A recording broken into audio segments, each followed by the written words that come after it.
después de haber considerado cada evangelio individualmente, Mateo, Marcos, Lucas y Juan. Ahora vamos a pasar estas 2 horas en algunos temas especiales. Temas hermenéuticos, temas magnos de los evangelios. Y aquí son los 4 temas que vamos a considerar. Primero, el reino de Dios, luego el título, el Hijo del Hombre, y luego en la segunda hora las parábolas y los milagros. El reino de Dios. Aquí pues menciono algunos apuntes. Me sirvieron algunos apuntes que tomé hace años en el seminario con el doctor Vern Poitras. Y también, desgraciadamente no está en español, apenas está en inglés porque es de holandés y traducido a un inglés no muy fácil, pero The Coming of the Kingdom, la llegada del reino, por Herman Ridderbos. Bien, el reino de Dios, uno de los temas principales. Algunos dicen que es el tema principal de los evangelios, pero a lo mejor es un poco difícil decidir cuál es el tema, pero esto es uno de los principales, sobre todo en los sinópticos, aunque también se menciona en Juan. En los sinópticos, sobre todo en Marcos, es muy claro, Jesús empieza su predicación con el anuncio de la llegada del reino de Dios. El reino de Dios ha llegado, arrepiéntanse y crean el evangelio.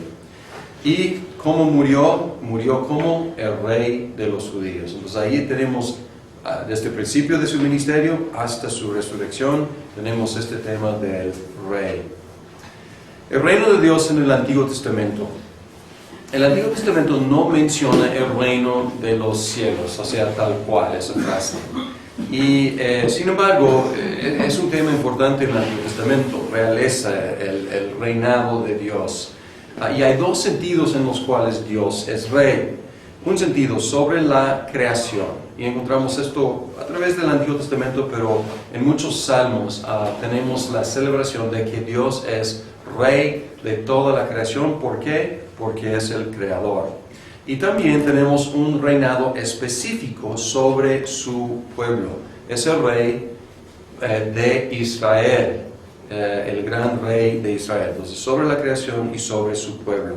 Y también hay 2 énfasis en su reino actual y también su reino futuro. Los profetas enfatizan el reino futuro. O sea, hay mucho énfasis en el hecho de que Dios reina actualmente sobre Israel, sobre el mundo, pero cuando llegamos a los profetas están anticipando un reino mayor, un reino futuro, un reino más excelente, más extenso, más universal. Y ese reino será espiritual e imperecedero. Entonces hay un cambio de enfoque en los profetas, que está preparando el camino para lo que encontramos en el Nuevo Testamento. No solamente rey como de la creación, no solamente rey del ente político de Israel en un lugar geográfico de Medio Oriente, sino está preparando para un reino más extenso, un reino que nunca termina, un reino que tiene características espirituales, no solamente físicas, y es imperecedero. Y pueden ver que esto está anticipando lo que está por venir. Aquí, no sé si se vea muy bien, pero hay un libro, es un libro breve y en algún momento debo asignárselo. Se llama Evangelio y Reino. Probablemente debería haber sido asignado para este curso, pero el autor Graham Goldsworthy, él presenta un esquema. Es sencillo, pero no sé si se aprecia aquí, pero habla del reino de Dios y luego corté lo que está abajo, cómo se manifiesta en los evangelios, pero aquí está en el Antiguo Testamento, Edén, Israel y en la profecía. Y habla del pueblo de Dios, del lugar de Dios y el gobierno de Dios. O sea, quién es el pueblo, dónde se ubica el pueblo y de qué manera gobierna su pueblo Dios. Y aquí unifica las ideas de reino y pacto. Pacto es un tema que vamos a ver mucho en el Antiguo Testamento y pues debe aparecer, debe tomar más lugar aquí en los evangelios, pero no hemos tenido mucho tiempo. Pero probablemente en Hechos y Pablo vamos a ver algo del pacto. Pero aquí, el pueblo de Dios en Edén, Adán y Eva, el lugar, el jardín, el gobierno, el pacto. Y al principio fue el pacto de vida o el pacto de obras que llamamos, que ellos tenían que obedecer perfectamente para disfrutar la vida. Pecaron y luego entró el pacto de gracia. Y ahí es en el protoevangelio entre el pacto de gracia que Dios iba a aplastar a la cabeza de la serpiente por medio de la simiente de la mujer. Y luego Israel, tenemos Abraham, Israel bajo Moisés, Israel bajo la monarquía. Entonces primero en Canaán, luego pues en Canaán todavía, pero ya es la tierra prometida, no es simplemente Canaán, es suyo pero en promesa, y bajo Israel o bajo Moisés toman, pues todavía no toman posesión, bajo Josué toman posesión, pero es la tierra prometida, ya no es solamente Canaán. Y luego Israel bajo la monarquía, tierra, Jerusalén y el templo. Hay más enfoque en Jerusalén como el centro del reino y el templo como el santuario del gran rey, Sión como la ciudad del gran rey. Y aquí el pacto, pues el pacto con Abraham y luego el pacto de Sinaí, y todavía bajo la monarquía el pacto de Sinaí. Luego llegamos a los profetas, y aquí a través de la historia del pueblo de Dios hay primero crece y luego hay pues un podar de las ramas, y va llegando más a un grupo más y más reducido. Primero 10 tribus son podadas y luego desaparecen, y luego las 2 tribus van al exilio y un remanente regresa. Y los profetas estaban activos durante toda la historia, pero hay como un boom de explosión de actividad profética hacia el final, anticipando la terminación del Antiguo Testamento. Y el lugar de Dios ya en los profetas está hablando de una tierra restaurada, no solamente de una ciudad del gran rey, sí, está hablando de una tierra renovada, y sobre todo en Isaías. Si se leen los últimos capítulos de Isaías, encuentran que cielos nuevos, tierra nueva, o sea, el enfoque es más cósmico. Y Jerusalén y el templo todavía forman un papel importante. Sin embargo, pues ya no es solamente nuestro lugar para Israel, es para las naciones que van a traer su gloria al templo. Y habrá un nuevo pacto escrito en el corazón. Entonces podemos ver aquí que hay como un cambio de énfasis hacia lo grande, a lo universal y lo espiritual, no solamente un ente político físico. Perdón, ¿el autor qué es? Graham es G-R-A-M-E, creo, no estoy muy seguro, pero hay diferentes formas de escribir Graham. Y tengo unos ejemplares, ya tengo unas copias de este libro, y su apellido es Goldsworthy, como digno de oro. Entonces, Gold o Golds, no me acuerdo, Worthy. En el descanso podemos ver, perdón, hubiera puesto aquí, voy a mencionar este libro, voy a cambiar la presentación de PowerPoint para poner aquí el autor y el nombre del libro. Gracias por la pregunta. Bien, el reino de Dios en el judaísmo. Y cuando hablamos del judaísmo, estamos distinguiendo un poquito entre Antiguo Testamento y judaísmo, porque judaísmo es la respuesta al Antiguo Testamento, y estamos hablando de la literatura judía tardía, digamos intertestamental, o sea, entre el Antiguo y el Nuevo Testamento, un periodo de 400 años, y aparece esta expresión, Malkut Shamayim. Los que tomaron hebreo, ¿se acuerdan de Shamayim? Shamayim, los cielos, ¿ok? Y aquí ¿se acuerdan de Melech? Melech es el rey, entonces Malkut es reino. Entonces aquí tenemos reino de los cielos, y es en plural, Shamayim. Y es una circunlocución. ¿Por qué los judíos no quisieran decir reino de Dios o reino de Yahvé? O sea, ¿alguna idea? Porque no pronunciaban Yahvé, no pronunciaban el nombre de Dios. Entonces es por eso ellos usaron esta circunlocución para no decir el nombre de Dios. Entonces ellos decían reino de los cielos, en lugar de decir reino de Yahvé, reino de Dios. Y si, acuérdense de que cuando aparecía el nombre de Dios en el Antiguo Testamento o en sus escritos, ¿qué decían? En lugar de Yahvé, ¿qué decían? Adonai, exacto. Entonces a veces decían Malkut Adonai, el reino del Señor. Bien, este concepto enfatiza en el judaísmo el dominio moral. Entonces hay dos conceptos: el dominio moral de Dios sobre todos los hombres, pero reconocido solamente en Israel por medio de su observancia del Torah, de la ley.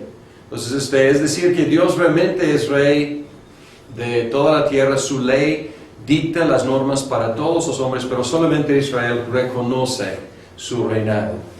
Y también hay un concepto creciente en el judaísmo, que es el concepto de un dominio de Dios futuro por medio del Mesías.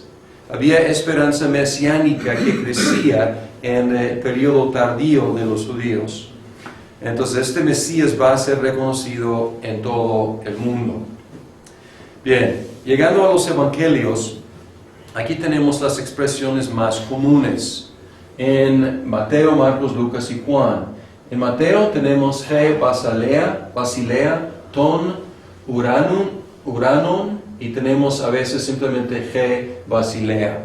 Ustedes han escuchado de basílicas. Viene de este nombre, esta palabra Basilea, que es el reino. Pues ahora, ¿qué es Ton Uranon?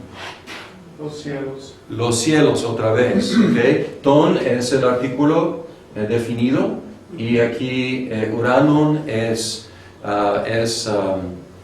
masculino, es plural, es genitivo. Entonces el reino de los cielos, o simplemente a veces Mateo simplemente dice el reino. Ahora Marcos dice Ha Basilea tu Teu, que es ¿qué? De Dios. De Dios, exacto. Aquí es definido es como de el Dios. Ajá. Y aquí Lucas Ha Basilea tu Teu, o también a veces He Basilea. Entonces, y Juan, He Basilea tu Teu, solamente 2 veces. Entonces no es tan prominente en Juan. Ahora, aquí, doy la explicación, pero ¿por qué Mateo, He Basilea ton Uranon? Como los judíos. Judíos, porque ¿a quién está escribiendo Mateo? A los judíos, exactamente. Y Marcos y Lucas a los gentiles. Entonces ellos usan una expresión que no sería ofensiva para los gentiles. Probablemente Mateo retuvo lo original. Probablemente lo que Jesús decía era en arameo lo equivalente a el reino de los cielos. Y probablemente Mateo está reteniendo la expresión original, y Marcos y Lucas tradujeron para su audiencia gentil. Y podríamos decir también Juan, aunque solamente son 2 veces, pero parece que los demás, con su audiencia más universal, tradujeron la expresión. Sencillamente, ¿qué es el reino de Dios? Es el dominio de Dios ejercido por medio del Mesías. Y el énfasis está en la actividad de reinar o tener dominio, más que el territorio del reino. Porque para nosotros reino es ambivalente, o sea, reino puede referirse a una geografía. Cuando hablamos de Gran Bretaña también se llama el Reino Unido. Y cuando hablamos del Reino Unido estamos hablando de Inglaterra, Escocia, Gales y parte de Irlanda.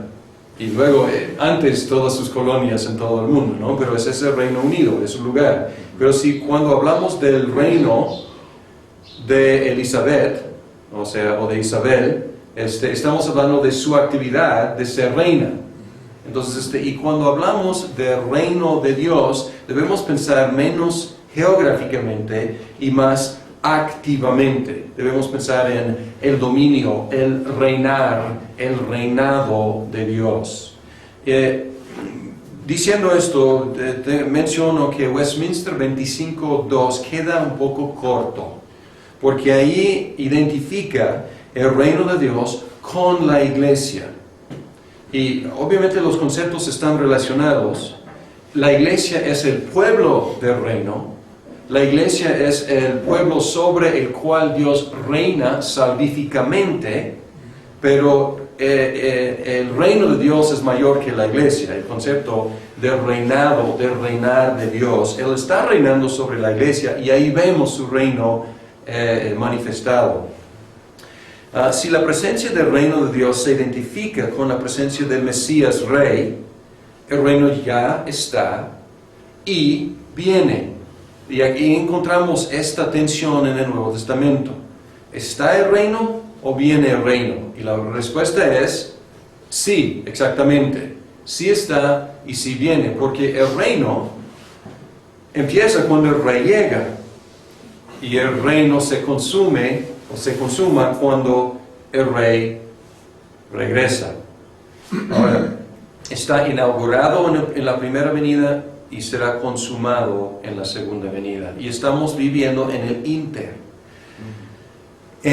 Algunas parábolas enfatizan estos dos aspectos. Pueden pensar en la mala hierba que está creciendo en medio del cultivo. Pueden pensar en el grano de mostaza. Pueden pensar en la levadura. Está, pero no está en su plenitud. Está en miniatura, está en sus inicios, está en sus principios, pero está. Pero no está como va a estar en el futuro. Entonces, algunas parábolas tienen esta tensión. Gerhardus Voss hizo un diagrama para explicar el traslape de las dos edades en la escatología paulina. A lo mejor van a ver. Lo vieron en Teología Sistemática, los que tomaron ese curso, y algunos a lo mejor van a verlo otra vez en el próximo curso que es de Hechos y Pablo. Pero aquí podemos adaptar un poco este diagrama de Voss, porque la cuestión de las dos edades también son paralelas a la llegada del reino actual y futura. Aquí es un pequeña modificación del diagrama de Voss. Y aquí en su esquema tiene la edad, esta edad, y tiene la edad venidera. Y hay un traslape aquí. Aquí es la primera venida de Cristo. Esta edad sigue, pero como moribunda. Va desapareciendo. Y la edad venidera ya se inició, ya llegó, pero está en crecimiento. Y estamos en el inter entre esta edad y la edad venidera. Pues igual podemos pensar en el reino. Aquí el reino está inaugurado en la primera venida y en la segunda venida el reino consumado. Y aquí en medio, él habla de esta, en su versión original yo creo que no, pero algunos han ido agregando detalles, pero aquí estamos en los últimos días y aquí esto será el último día. Pero aquí si pensamos en el reino, podemos pensar en este es el tiempo para el crecimiento del reino. Y estamos en ese tiempo. Y creo que esta línea agregó mi profesor Bernd Poitres. Y se me hace muy adecuado de acuerdo a las parábolas de la mala hierba, de la levadura, de la mostaza, que estamos en la época de que el reino va creciendo en todo el mundo. Lo irónico de la inauguración del reino es que se logró por medio del rechazo del rey. En el Antiguo Testamento, el rechazo de Dios como rey resultó en la monarquía de Saúl, que empezó bien, pero salió un desastre, muy lamentable. En el Nuevo Testamento, el rechazo de Cristo como rey resultó en la introducción del reino redentor de Dios. O sea, hay algo paralelo aquí, pero con un resultado completamente diferente. Y aquí tenemos cosas irónicas, trágicas, pero sublimes al mismo tiempo. ¿Cómo fue coronado el rey con una corona de espinas? Su vestimento real fue la burla de los soldados, la ropa que le pusieron cuando se hincaban delante de él para burlarse de él. Lo ungieron con su propia saliva, lo entronaron en una cruz, y su declaración pública fue un letrero ambiguo arriba de su cabeza, porque no sabemos exactamente lo que Pilato quería decir con eso. Pero el mismo que lo entregó injustamente para ser crucificado es el mismo que declaró su sentencia y su crimen, que fue el rey de los judíos. Pues aquí tenemos algo irónico, trágico, pero mágico al mismo tiempo, sublime, porque por medio de rechazo Dios inició su reino. Y esto va de acuerdo con las parábolas, porque las parábolas hablan de un inicio pequeño. ¿Y qué puede ser más pequeño y despreciable que un hombre colgado en una cruz? Pero de ese inicio pequeño, trágico, un rechazo, Dios estableció su reino en la tierra. Y en los sinópticos, la resurrección es el inicio de su exaltación. Y vimos algo de diferencia entre sinópticos y Juan, porque en Juan su exaltación es ¿qué? La crucifixión. Y interesante, porque Juan no enfatiza tanto el reino de Dios, sin embargo, ahí él identifica la cruz como el clímax, la exaltación de Cristo, y ahí empezó a reinar desde la cruz. ¿Cómo predicamos el reino de Dios? El dominio de Dios en el Antiguo Testamento es típico. Y cuando hago algo, estoy usando lenguaje especial aquí, o sea, técnico aquí. Estoy hablando de la tipología. Y si no tomaron hermenéutica, tienen que regresar y por lo menos ver esa conferencia sobre la tipología, porque no vamos a repetirlo aquí, pero vamos a repetir algunos de los conceptos, pero el dominio de Dios es típico de la realización del reino de Dios en el Nuevo Testamento. El dominio de Dios sobre el mundo y sobre Israel, que eran como dos líneas paralelas en el Antiguo Testamento, reina sobre el mundo como creador, reina sobre Israel como el gran rey, se fusionan en el reino de Cristo. Ya no son dos vías paralelas, ya están llegando a ser la misma cosa, porque Cristo está empezando a reinar sobre su iglesia. ¿Y dónde está su iglesia? En todo el mundo. Entonces no es que sobre el mundo por un lado, sobre su pueblo por otro lado, no. Está empezando a reinar sobre todo el mundo por medio de su iglesia. Y el oficio de rey en el Antiguo Testamento anticipa al rey Mesías, la realización perfecta y eterna del oficio temporal en Israel. Y como un principio que enfatizamos en la tipología es la continuidad y la discontinuidad entre todos los reyes típicos y el perfecto antitipo que es Jesucristo. Entonces podemos, predicando del Antiguo Testamento, tenemos un tema enorme, el reinado de Dios, que apunta el reino de Dios en el Nuevo Testamento, en Cristo, y también tenemos a los reyesitos, o sea, los reyes humanos en el Antiguo Testamento que anticipan el reino de Dios por medio del rey Mesías en el Nuevo. Y nosotros, ¿dónde vivimos? Tenemos que ubicarnos bien, porque a veces nos equivocamos en nuestra hermenéutica porque no nos ubicamos bien. Vivimos en un sentido en la misma época que los apóstoles. O sea, vivimos en el Nuevo Testamento, después de la encarnación. Sin embargo, ellos vivieron antes de la crucifixión, resurrección y ascensión. Y después también, pero, o sea, están relatando lo que pasó antes de en los evangelios. Y hay una diferencia entre vivir antes de la ascensión y después de la ascensión. Por ejemplo, la presencia de Jesús ya no es física, sino espiritual. Y pongo mayúscula porque su presencia es espiritual, es decir, por medio del Espíritu Santo. Y podemos anticipar la revelación del mismo poder que Jesús demostró en los evangelios. Sin embargo, puede ser manifestado en diferentes formas.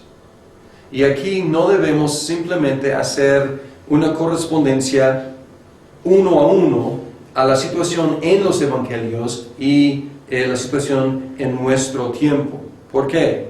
En los evangelios estaba inaugurando el reino de Dios. Vamos a hablar después de las parábolas y los milagros, y creo que este punto va a ser más claro. Pero estaba haciendo cosas únicas, estaba haciendo cosas, Jesús, definitivas para establecer su reino. Ahora, no estamos en la época de inaugurar el reino, estamos en la época del crecimiento del reino. Y vamos a encontrar, y puse un ejemplo aquí, a lo mejor encontramos en los evangelios una resurrección de un niño o una niña. Y es una manifestación de poder. Y podría hacerlo hoy, Dios podría hacerlo hoy en día, resucitar a un muerto, podría hacerlo. Pero, ¿cuál es el enfoque de la manifestación del reino de Dios ahora? ¿Qué nos ha explicado? Que estamos en crecimiento. Entonces debemos esperar manifestación hasta más grande en la conversión de las naciones, que en muchos sentidos es algo mayor que la resurrección de un niño. O sea, obviamente desde la perspectiva del papá del niño no es mayor, pero o sea, en el esquema universal es algo más grande. Sí. Pero ese crecimiento, ¿qué es? La conversión de las naciones. Nada más, conversión nomás es conocimiento, nomás es extensión, no es crecimiento interno, sino más es... Claro, sí, por supuesto, sí, claro, o sea, crecimiento individual, o sea, crecimiento como grupos de cristianos, espiritual, o sea, en nuestro... Pero nada más el crecimiento como conocimiento, ¿no? Pues estoy enfocándome en ese aspecto, pero el crecimiento es en extensión y en profundidad. O sea, y debemos ver esto también, o sea, que la iglesia se profundice cada vez más y la iglesia crezca cada vez más en extensión. Es buena aclaración. Pero estuve pensando más en la extensión, pero pues también debe haber, obviamente, crecimiento íntegro en los cristianos. Bien, entonces este es el concepto del reino de Dios, y creo que algo se va a aclarar un poco con parábolas y milagros en la segunda hora, pero esto es en general el concepto. Y vamos a hablar ahora del Hijo del Hombre, pero no sé si antes de cambiar de tema si haya otro comentario o preguntas sobre el reino de Dios. Cuando el diagrama que mostraste, esa línea irregular en vez de ser recta, ¿qué significa? ¿Es la dificultad del crecimiento? Pues sí, o sea, el crecimiento no es uniforme. Entonces puse y siguiendo el ejemplo de Vern Poitras, o sea, se me hace adecuado. O sea, igual podemos unificar las ideas que el Memo mencionó, porque ¿cómo crecemos como cristianos? ¿En línea recta? No, pues a veces más rápido, ¿no? Entonces, como individuos, ¿cómo crece el reino de Dios? Igual. O sea, a veces con retrasos y a veces con avances, a veces más rápido, a veces no tanto, ¿no? ¿Cómo se puede entender en algunas parábolas? Da a entender de crecimiento, y en otros lugares de la Biblia da a entender, o al menos quizá lo entiendo mal, pero entiendo por ejemplo que dice, cuando el Hijo del Hombre venga y hará fe en la tierra, o cosas que dan a entender o que habla de una gran apostasía, o sea, como por un lado habla de crecimiento y por otro lado habla de... Sí, no vamos a meternos mucho en la escatología, y les refiero al curso hay una conferencia o 2 o 3 conferencias en la teología sistemática sobre escatología que examina las diferentes posturas. y ahí hablamos de escatología realizada, escatología futura, que va paralelo con estos conceptos de ya y todavía no, se ha inaugurado y futuro.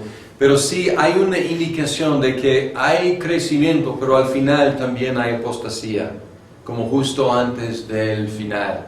Y los conceptos están en tensión, pero no se contradicen. O sea, puede haber un crecimiento universal y puede haber también al final, pues muy tristemente, una apostasía.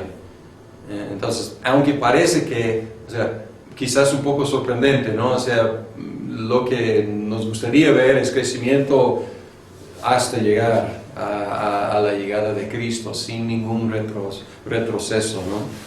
Pero hay indicación de una apostasía, y aún la escatología más positiva, más optimista, que es postmilenialismo, tiene que hacer lugar para una apostasía, porque ahí está en la Biblia esta cuestión. El Hijo del Hombre, más bien un hijo de hombre, para ser específico, no tanto el Hijo del Hombre, sino un hijo de hombre en el Antiguo Testamento. O sea que en el Antiguo Testamento tenemos un título en hebreo que es Ben Adam. Ben Adam, un hijo de un hombre. Es indefinido. No hay el artículo definido enfrente de Adam. No es Ben Ha-Adam, es Ben Adam. Entonces, un hijo de hombre. Y muchas veces se refiere a un ser humano. Es una forma de referirse a un ser humano. Como en las crónicas de Narnia, todos los niños son hijos de Adán y todas las niñas son hijas de Eva. Es una expresión, y aquí muchas veces es así.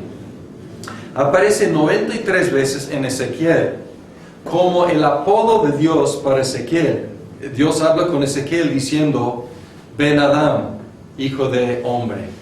Probablemente no es muy significativo, pero en cuanto al título en el Nuevo Testamento, el uso en Ezequiel, lo más significativo es en Daniel. Y Daniel es un libro extraño, como Esdras también, que está escrito en dos idiomas. Está escrito en hebreo y en arameo. Y hebreo y arameo son como primos hermanos, usan las mismas letras y muchas palabras en común, pero llegaron a ser como dos dialectas. Entonces,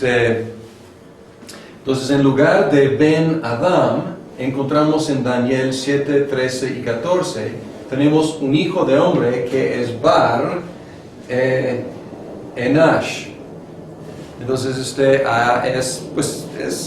es paralelo a Ben Adam, es hijo de hombre. Y en esta visión en Daniel, un hijo de hombre misterioso recibe dominio mundial del anciano de días. Y en la Septuaginta, que es, como saben, la traducción al griego del Antiguo Testamento, dice Huios anthropou. Y aquí otra vez, sin artículo, es hijo de un hombre, un hijo de un hombre. Y no fue un título, como podemos ver, no fue un título bien desarrollado en el Antiguo Testamento. Era vago, era misterioso. Otros tenían más contenido más específico, hijo de David, el profeta, el Mesías. Llegando al tiempo del Nuevo Testamento, la gente al hablar del hijo de David, del profeta, del Mesías, tenían en mente algo concreto, a lo mejor equivocado, pero una idea muy concreta. Hijo de hombre era algo bastante vago. En el Nuevo Testamento, el título fue la autodesignación. ¿Se pateó la cámara? ¿Sí? A ver.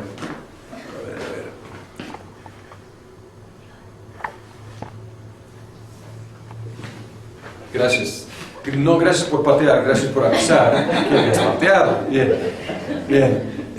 Ahora en el Nuevo Testamento fue la autodesignación favorita de Jesús.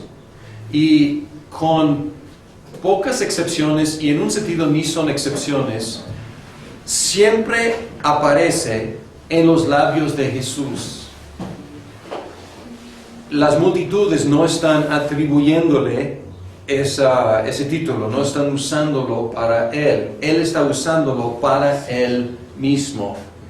Y las excepciones están en Apocalipsis, y en Apocalipsis es otra vez sin artículo, y probablemente en Apocalipsis está usando el lenguaje de Daniel, muy a propósito, sin artículo.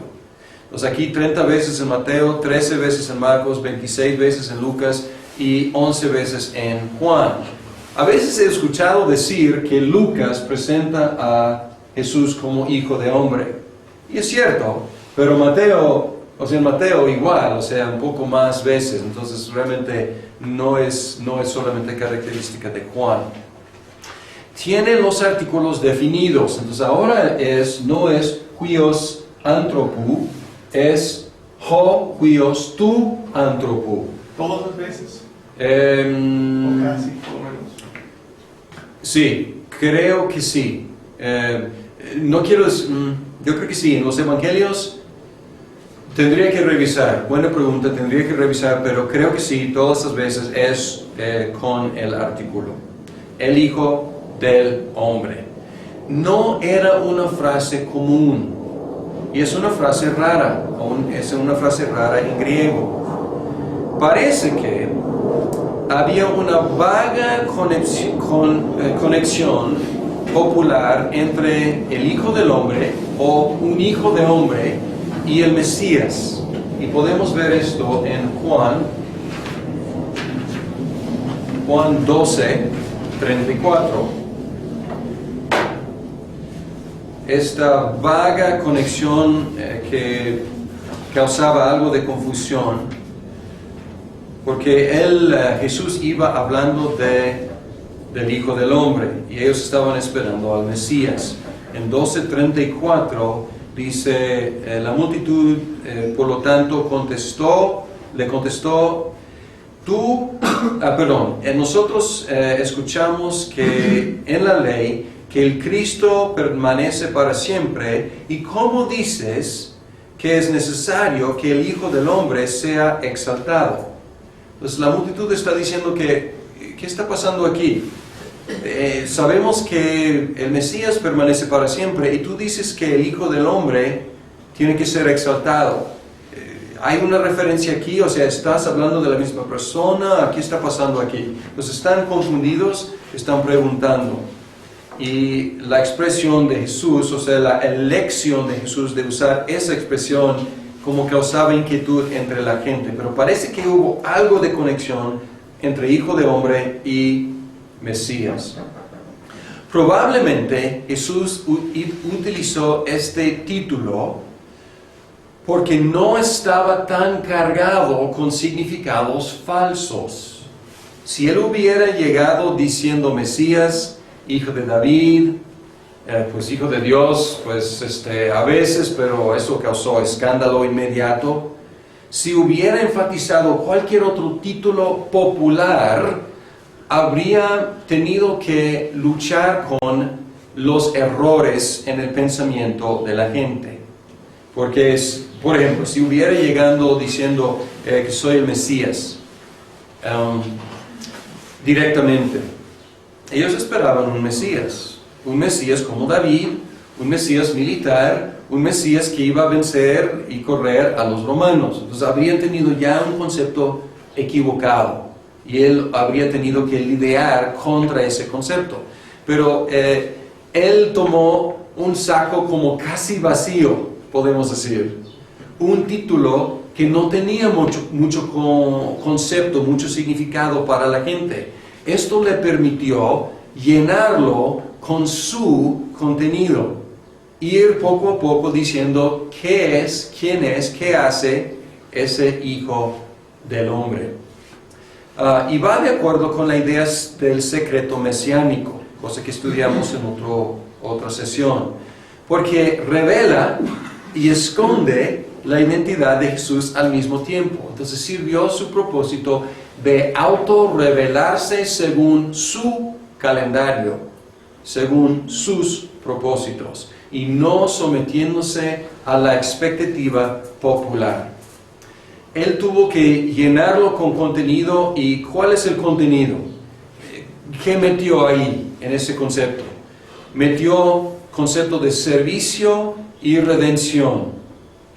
Marcos, el Hijo del Hombre vino no para ser servido, sino para servir y dar su vida en rescate por muchos. No nada de matar a todos los romanos y echarlos fuera.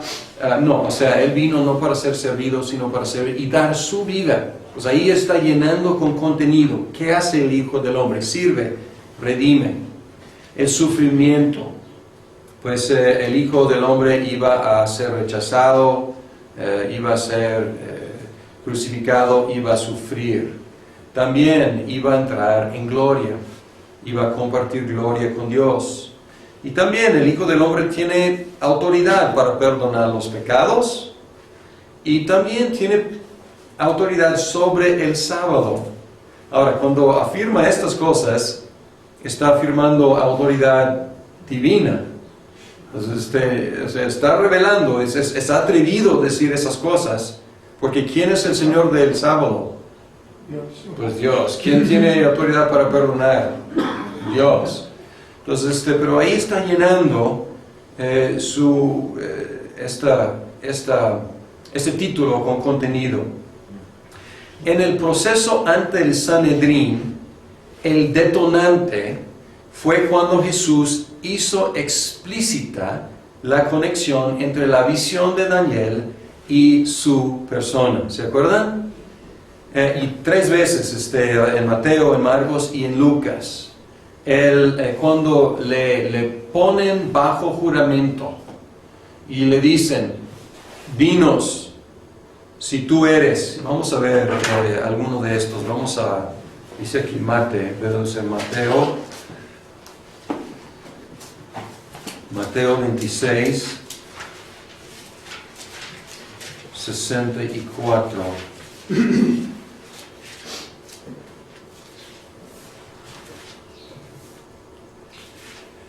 Entonces le ponen bajo juramento en el 63.